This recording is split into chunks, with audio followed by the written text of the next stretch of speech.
Masjid Jogokarian TV mensiarkan kebaikan.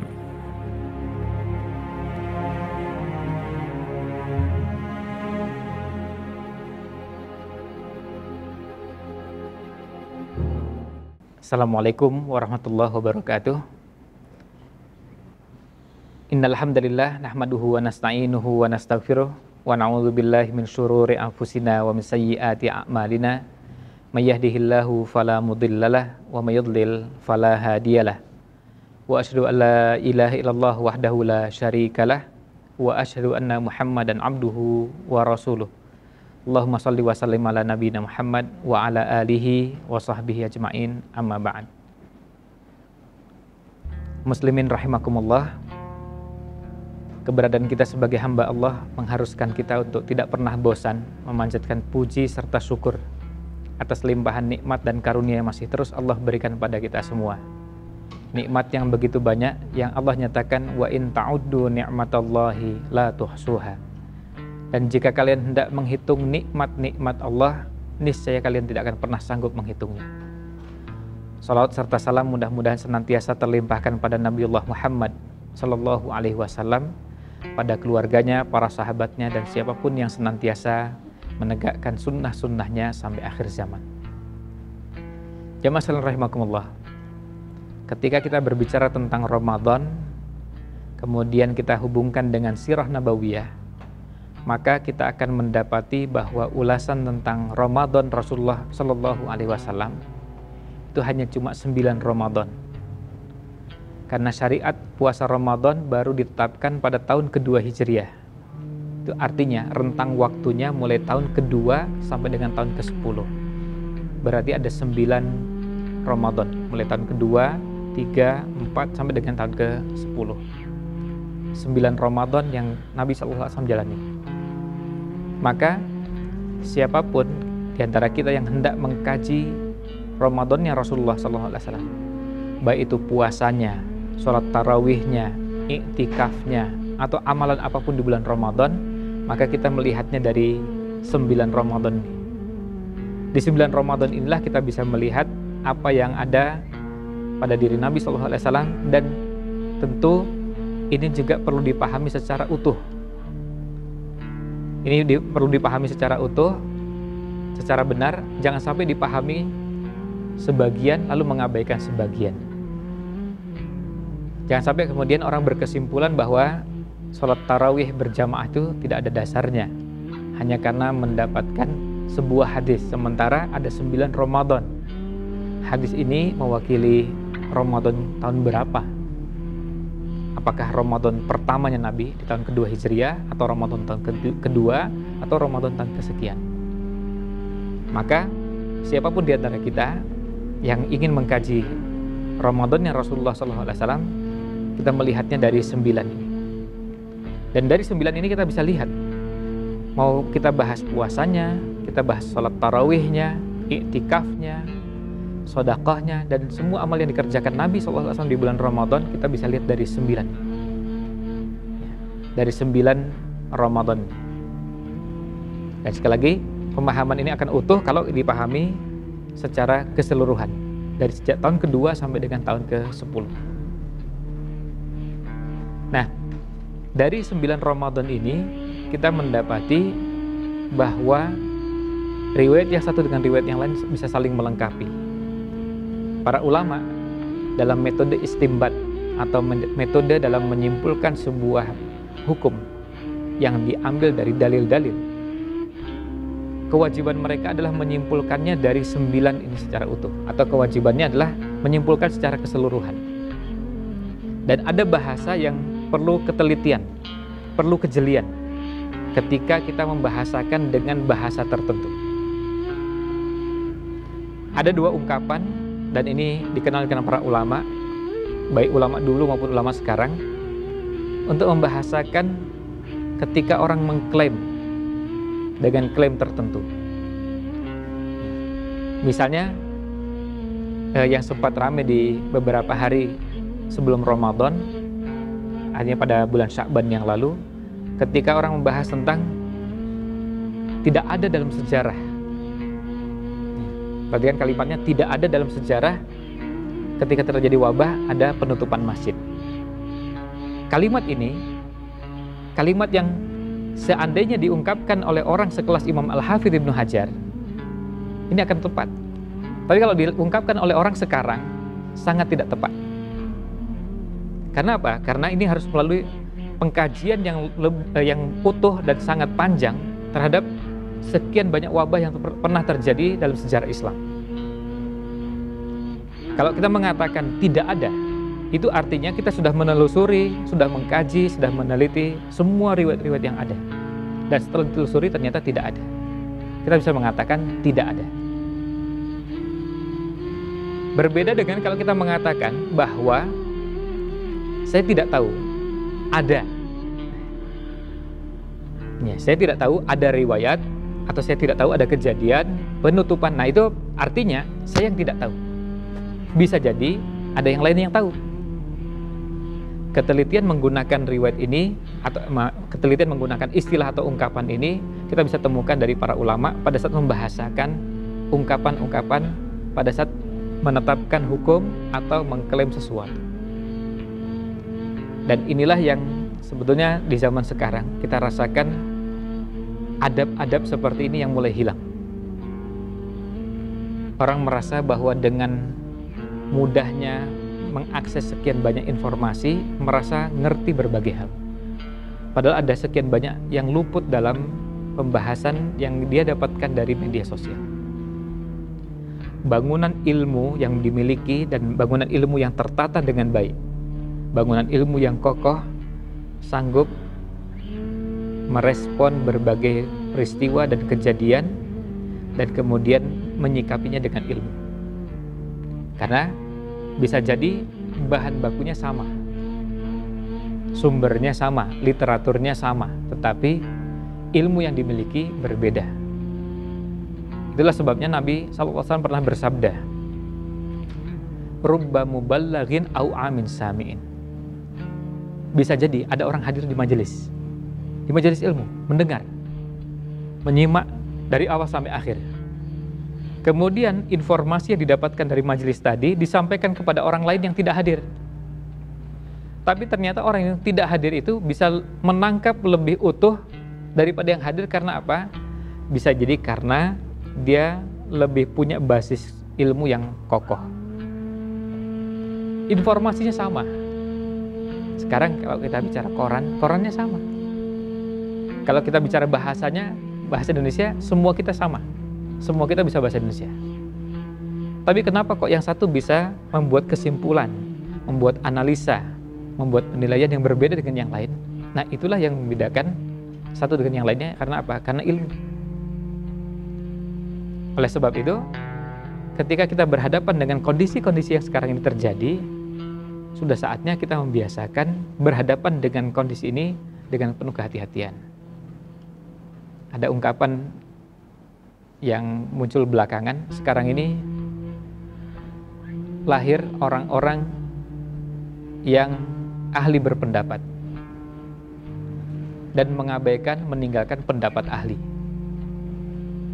Nah, ini sudah mulai banyak muncul. Jadi hanya cuma karena buka di media sosial ada berita tertentu, ada informasi tertentu, dia merasa sudah bisa berpendapat. Jadi sekarang bermunculan orang yang ahli berpendapat. Sementara ada seorang yang ahli, yang betul-betul ahli, yang seharusnya pendapatnya dijadikan rujukan, pendapat seorang ahli dijadikan rujukan, tidak dijadikan rujukan. Inilah yang menunjukkan rusaknya bangunan ilmu di masyarakat kita. Bahwa ketika membahas beberapa bahasan, otoritas ilmu tidak ditempatkan sebagaimana mestinya. Dan kita sangat menyayangkan pada saat membahas beberapa persoalan agama ini, orang mulai bingung mengenali siapa yang bisa dijadikan rujukan. Kalau ini masih jadi PR, berarti yang perlu kita selesaikan adalah persoalan ini. Karena bagi kita, kalau cuma persoalan masalah ke masjid, tidak ke masjid, itu perbedaan pendapat. Tapi yang jadi persoalan adalah siapa yang dijadikan rujukan. Sama seperti kalau kita bicara tentang kesehatan. Kalau dalam bidang kesehatan kita mengenal ada ahli-ahlinya. Ada dokter spesialis THT. Ada dokter spesialis mata. Ada dokter spesialis telinga. Ada dokter spesialis dan sekian banyak spesialis. Spesialisasi yang berbeda-beda tadi biasanya di kalangan para dokter mereka menahan diri untuk tidak berbicara masuk ke wilayah-wilayah yang bukan bidangnya. Di bidang agama juga sama. Ada orang yang ahlinya di bidang fikih. Itu pun kemudian kalau kita telusuri, ada yang ahli di bidang fikih dan fikihnya mengerucut pada bidang tertentu yang bukan bidang-bidang yang lain. Padahal kalau kita lihat ilmu syariat yang begitu luas ini, ada yang ahli di bidang fikih tidak terlalu menguasai di bidang sejarah. Ada yang ahli di bidang sejarah tidak menguasai di bidang perbankan syariah. Ada yang ahli di perbankan syariah tidak terlalu menguasai di bidang pendidikan Islam. Ada yang ahli di bidang pendidikan Islam tidak terlalu menguasai di bidang politik Islam. Ada yang seterusnya. Itu hal yang biasa. Itu hal yang biasa. Nah, kita yang belajar, kita yang ngaji harus terbiasa melatih pada diri kita bagaimana kita menyikapi kejadian-kejadian yang ada ini. Dan harus terbimbing dengan bimbingan ilmu. Karena apa? Karena jangan sampai kejadian-kejadian ini semakin menunjukkan kepada kita bahwa kita ini punya bangunan yang sangat rapuh dalam ilmu-ilmu yang kita pelajari. Kita tidak kenal siapa yang dijadikan rujukan dalam bidang fikih, dalam bidang hadis, dalam bidang tafsir, dalam bidang sejarah, dalam bidang-bidang yang lain. Sekedar memilih siapa yang layak dijadikan rujukan, kita tidak paham. Apalagi kalau kita masuk ke bahasan-bahasan yang lebih rumit. Nah, lebih tragisnya lagi, ditambah dengan kurangnya adab. Lalu berkomentar dengan komentar yang tidak pada tempatnya pada orang yang berbeda pandangan. Ya na'udzubillah, kalau komentar itu sesama orang yang selevel masih agak mending. Kadang-kadang kita lihat yang berkomentar ini orang yang sebetulnya tidak menguasai sama sekali di bidang tersebut, lalu mengomentari orang yang ahli, orang yang pakar di bidang tersebut, dengan komentar-komentar yang negatif. Belum lagi kalau kita teruskan lagi pembahasannya, bahwa dalam ilmu fikih ada salah satu cabang ilmu yang tidak semua orang kuasai, yaitu ilmu yang berhubungan dengan fiqhun nawazil, fikih kontemporer, fikih nawazil. Jadi kalau kita bicara tentang tarawih, bicara tentang sholat, bicara tentang puasa, bicara tentang i'tikaf, zakat fitri, idul fitri, kita akan temukan ada masalah-masalah baru yang bermunculan. Menjelang 1 Ramadan, muncul broadcast di beberapa media, fatwa salah seorang ulama dari salah satu negara yang membenarkan atau membolehkan bermakmum lewat televisi. Nah, di tengah wabah virus corona atau COVID-19 ini. Nah, yang jadi pertanyaan adalah, ketika kita berhadapan dengan kondisi seperti itu, ketika melihat fatwa yang disampaikan, lalu bagaimana sikap kita? Nah, ini yang penting. Bukan persoalan masalah nanti ketemu dengan masalah A, besok ketemu masalah B, C, dan seterusnya. Berhadapan dengan masalah-masalah kontemporer, maka biasanya prosesnya itu melalui 3T atau 3 huruf ta dalam bahasa Arab. Ta yang pertama atau T yang pertama adalah tasawur. Pada saat kita berhadapan dengan kondisi tertentu, kita perlu mendapatkan gambaran dan informasi yang lengkap, yang utuh tentang apa yang akan kita bicarakan. Itu sebabnya lembaga-lembaga fikih yang di situ berkumpul sekian banyak ulama, biasanya pada saat akan membahas beberapa bahasan yang di luar bidang mereka, mengundang orang yang ahli pada bidang tersebut. Kalau berbicara tentang ekonomi Islam atau berbicara tentang perbankan atau bicara tentang saham, maka mereka minta kepada orang yang ahli di bidang tersebut untuk hadir dan mempresentasikan. Kalau bicara tentang kesehatan, mereka menghadirkan dokter yang ahli di bidang tersebut untuk bisa memberikan gambaran secara lengkap. Kemudian ketika ada masalah yang perlu digali, bisa ditanyakan, dicari yang paling menguasai, atau yang dari sekian banyak yang menguasai ini ada orang-orang yang dipilih yang memungkinkan dihadirkan untuk bisa memberikan penjelasan. Nah, itulah yang dilakukan oleh lembaga-lembaga fikih dunia yang dinamakan Majma' Fiqh. Dan itu kita bisa lihat dalam notulen rapat yang dikeluarkan. Nah, ini tasawur yang ada ini, gambaran yang ada ini perlu didapatkan secara utuh supaya nanti bisa masuk ke bahasan berikutnya. Karena kita bicara tentang fikih kontemporer. Kita bicara tentang 9 Ramadan Rasulullah SAW sudah ada di buku-buku yang baik bicara tentang fikih maupun sirah nabawiyah. Meskipun cara pembahasannya berbeda, tapi bahannya sudah tersedia. Nah, kita tidak bicara itu. Misalnya Nabi SAW ketika salat tarawih berapa rakaat? Hadisnya ada. Hadis Aisyah bisa kita dapatkan. Atau hadis Ibnu Abbas dan hadis sahabat-sahabat yang lain bisa kita temukan. Kemudian ketika Nabi SAW witir 3 rakaat terakhir, apa yang dibaca kita bisa dapatkan. Itu fikihnya sudah tersedia. Tapi kalau fikih di zaman sekarang, maka ada 3 tahapan yang kita perlu lakukan. Pertama, tasawurnya, gambaran tentang apa yang sedang dibicarakan.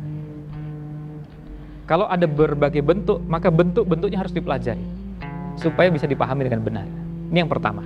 Yang kedua, setelah T yang pertama huruf atau huruf ta yang pertama, tasawur, dapatkan gambaran yang benar. Yang kedua, takyif. Nah, yang kedua ini adalah kita mencoba melihat bahasan yang ada ini kira-kira paling pas dengan bahasan fikih di bab apa, kalau itu bahasannya fikih. Kalau dia berhubungan dengan akidah, bahasan akidah di bagian apa. Maka kalau dengan huruf ta yang kedua, membutuhkan orang yang memang betul-betul mumpuni, ahli, punya kemampuan di bidang tersebut. Kalau bahasannya fikih, berarti dia harus memang tuntas membahas bahasan fikih dari sejak bahasan Toharoh sampai bahasan terakhir. Kalau menggunakan Bulughul Maram, dari Kitabul Miyah sampai Kitabul Jami' di Bulughul Maram.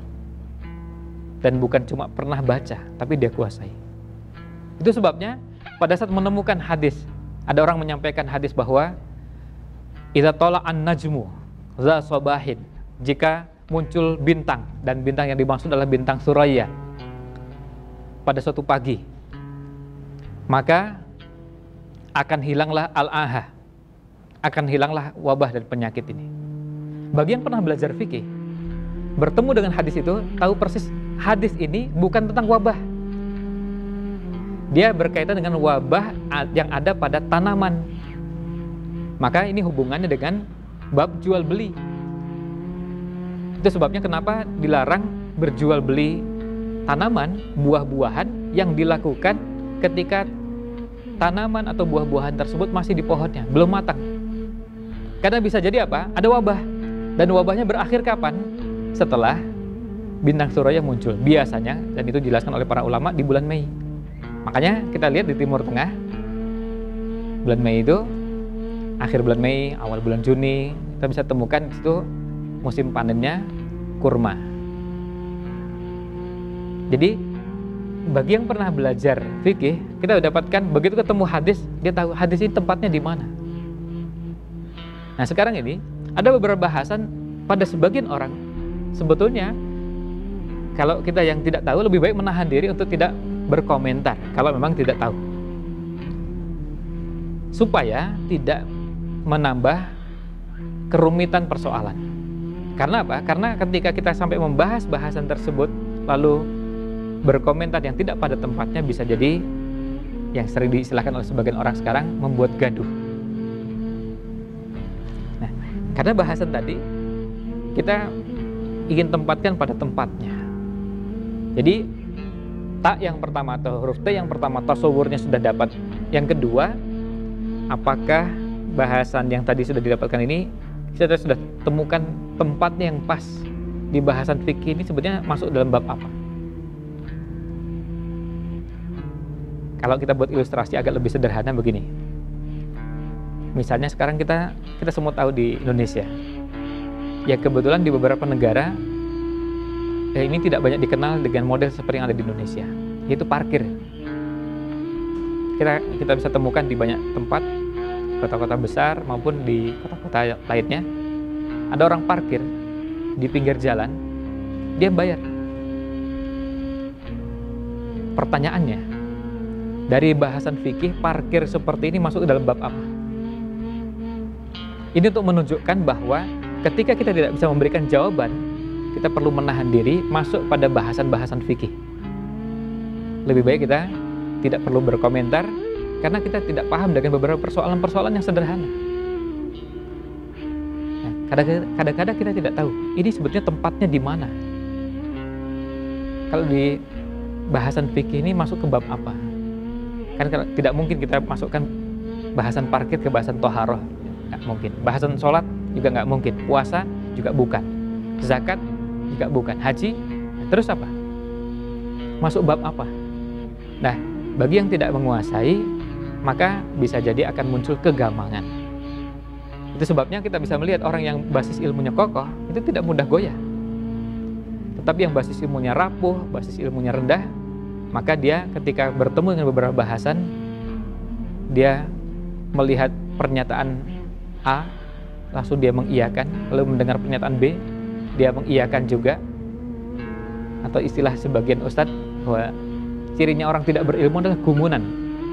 Mendengar sesuatu gumun, mendengar yang lain lagi gumun lagi, karena memang tidak punya basis ilmu. Bagi yang punya basis ilmu kokoh, dia tahu ini keliru. Ini hadisnya betul, tetapi cara mengambil kesimpulannya tidak betul. Ini yang dinamakan dengan dalil dan istidlal.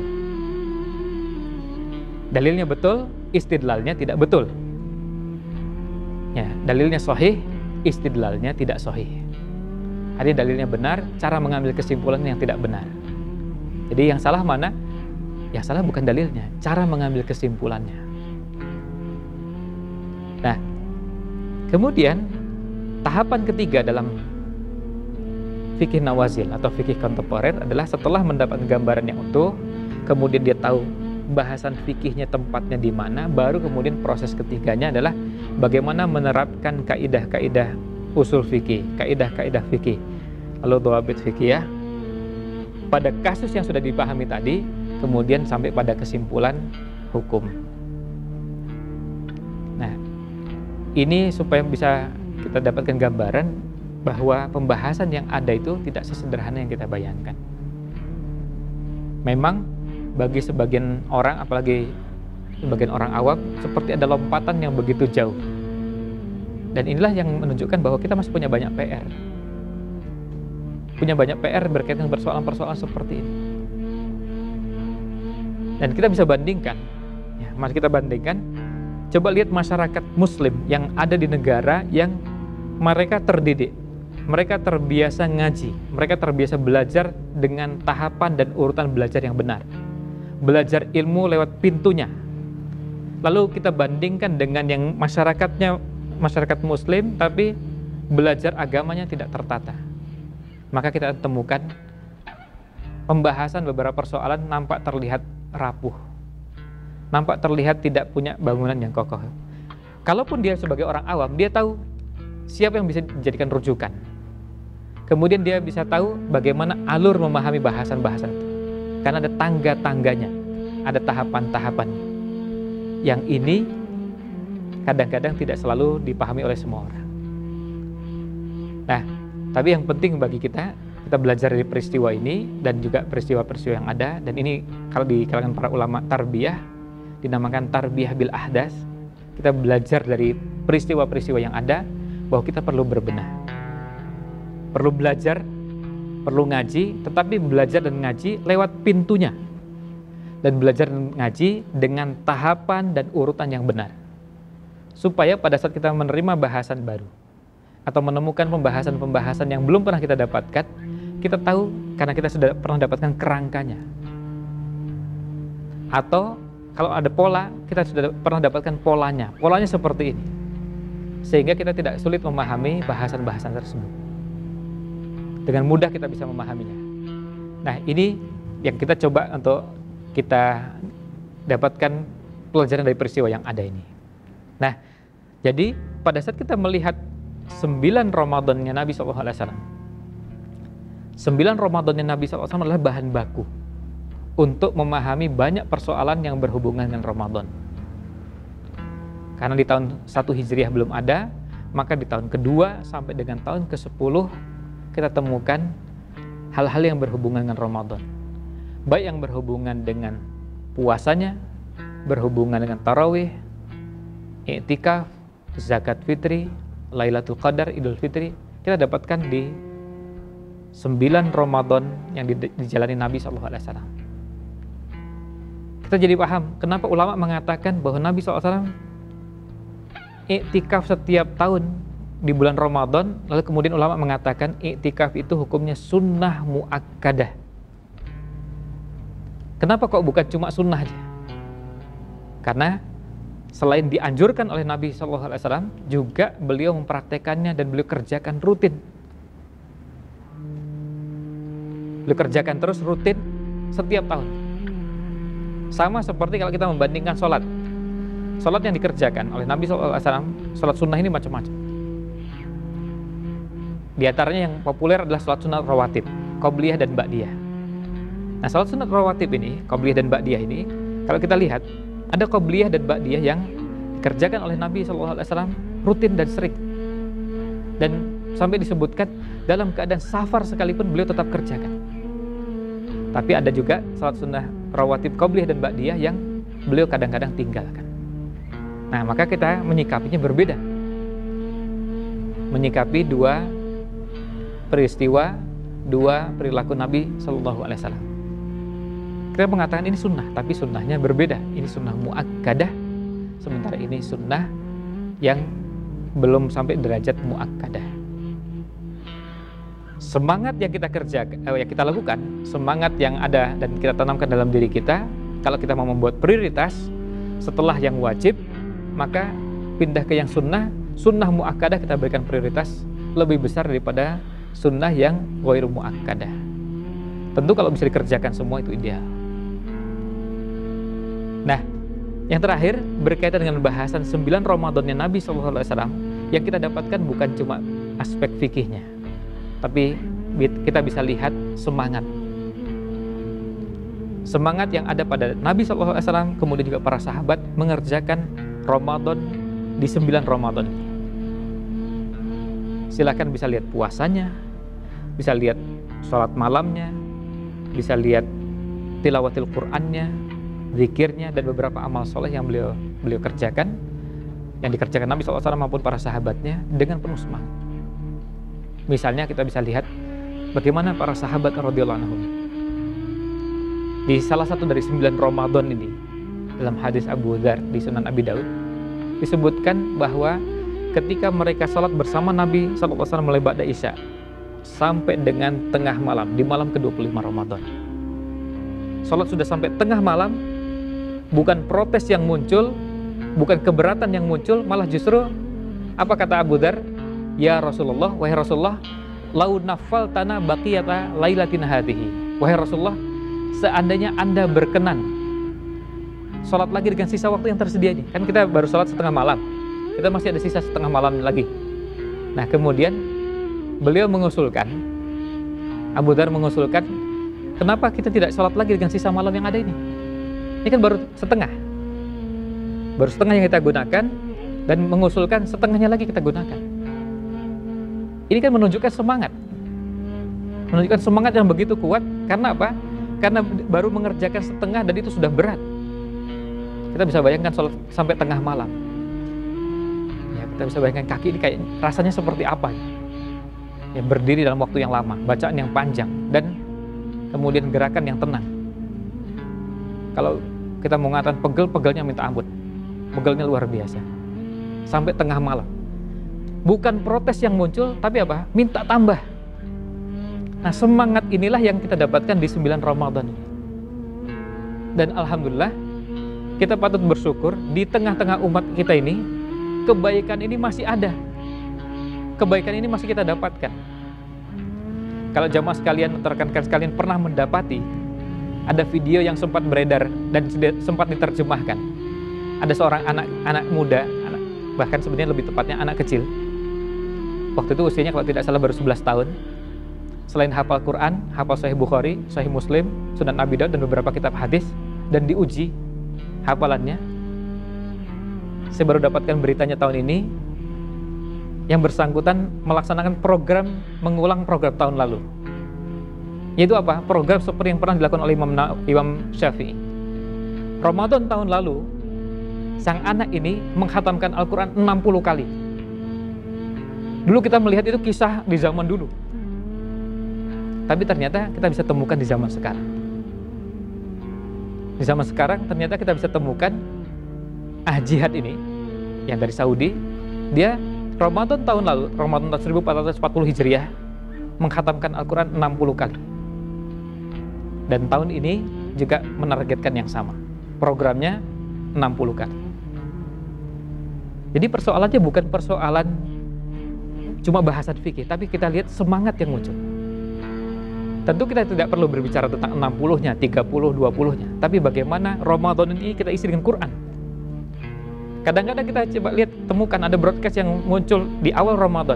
Kalau yang punya target satu Ramadan akan menghatamkan 5 kali, maka bacanya dari mulai Al-Baqarah sampai surat ini untuk hari pertama. Hari kedua dari surat ini sampai surat ini. Teori yang begitu banyak. Tapi caranya sederhana. Caranya cuma satu. Tutup HP-nya, buka Qurannya. Kan cuma itu. So kalau kita cuma baca lalu kemudian kita tahu teorinya, nggak dibuka juga mushafnya, nggak selesai.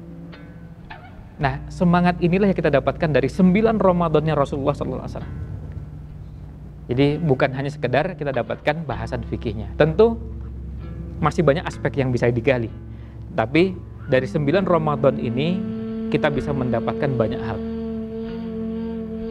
Kita bisa mendapatkan fikihnya, bahasan akidahnya, kemudian semangatnya, adab dan akhlaknya. Banyak hal yang kita bisa dapatkan dari 9 Ramadannya Rasulullah SAW. Dan ini tentu membuka kesempatan untuk mengkaji aspek-aspek atau bahasan-bahasan lain dalam Ramadan kita ini. Nah, demikian ulasan yang bisa kami sampaikan. Mudah-mudahan ada manfaat yang bisa diambil. Mohon maaf jika kurang berkenan. Subhanakallahumma wa bihamdik, asyhadu an la ilaha illa anta, astaghfiruka wa atubu ilaik. Wassalamualaikum warahmatullahi wabarakatuh. Masjid Jogokarian TV, menyiarkan kebaikan.